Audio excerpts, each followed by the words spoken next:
সুসজ্জিত যেই অবস্থান রয়েছে সেই অবস্থানে থেকে কিন্তু তারা মহামান্য রাষ্ট্রপতিকে যেই কুচকাওয়াজ প্রদর্শন করবেন তাতে আসলে তারা সমবেত হয়েছেন।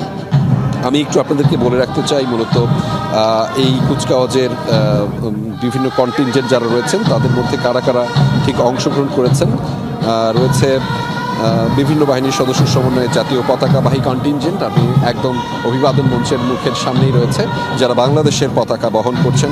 রয়েছে বাংলাদেশ নৌবাহিনী কন্টিনজেন্ট, রয়েছে বাংলাদেশ বিমান বাহিনীর কন্টিনজেন্ট, ছাড়াও রয়েছে বর্ডার গার্ড বাংলাদেশের কন্টিনজেন্ট, আছে Bangladesh coast guard contingent, Bangladesh police, Bangladesh Ansar VDP, Bangladesh national cadet corps, Bangladesh jail contingent এবং সম্মিলিত নারী কন্টিনজেন্ট।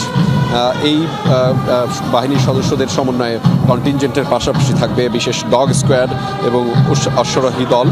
এবং মূলত এই কার্যক্রমগুলো শেষ হবার পরপরই, সম্পন্ন হবার পরপরই নীল আকাশ থেকে বাংলাদেশের পতাকা নিয়ে এবং 3 বাহিনীর পতাকা সহ বিভিন্ন বাহিনীর সদস্যরা, অর্থাৎ তারা যারা প্যারাট্রুপার, তারা অবস্থান করবেন এই প্যারেড গ্রাউন্ডে।